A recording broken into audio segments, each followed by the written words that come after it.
நேத்து big Boss season 9 முடிஞ்சிச்சு. இதுல யார் வின் பண்ணிருக்காங்க அப்படின்னு பார்த்தோம்னா திவ்யா தான் வின் பண்ணிருக்காங்க. இவங்களுக்காக 50 லட்சம் பரிசும் அது மட்டும் இல்லாம ஒரு காரையும் பிரைஸா வழங்கியிருக்காங்க. ஏற்கனவே இந்த 9வது சீசன்ல பல பேரும் இருக்காங்க அப்படின்னே சொல்லலாம். இந்த சீசன்ல இவங்களுக்கு மட்டும் ஒரு நாளைக்கு 30,000 அப்படின்னு கணக்கு பண்ணி 77 நாளைக்கு 23 லட்சம் சம்பளமாகவும் வழங்கப்பட்டிருக்கு. ரன்னரப்பா சபரியும் அடுத்தடுத்த பிளேஸ்ல விக்ரம், அரோரா இவங்க 2 பேருமே தேர்வாகி இருக்காங்க.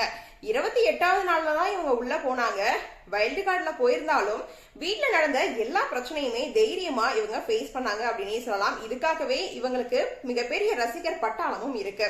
இது மட்டும் இல்லாம அதிக வாக்குகளை வாங்கிதான் இப்போ பிக் பாஸ் சீசன் 9ல மகுடமும் சூடியிருக்காங்க. இவங்களோட திறமைக்கு சீக்கிரமாவே இவங்க கோலிவுட்ல பல படங்கள்ல கமிட் ஆவாங்க அப்படின்னு ஃபேன்ஸ் எல்லாருமே சொல்லிட்டு இருக்காங்க. சரி, இந்த ஒரு அப்டேட்டை பத்தி நீங்க என்ன நினைக்கிறீங்க அப்படின்றத எங்களோட ஷேர் பண்ணுங்க. தொடர்ந்து அப்டேட்ஸ் பார்க்கணும் அப்படின்னா லைக் பண்ணுங்க, ஷேர் பண்ணுங்க. மறக்காம ஃபிலிம் பல்ஸ் சேனலை சப்ஸ்கிரைப் பண்ணுங்க.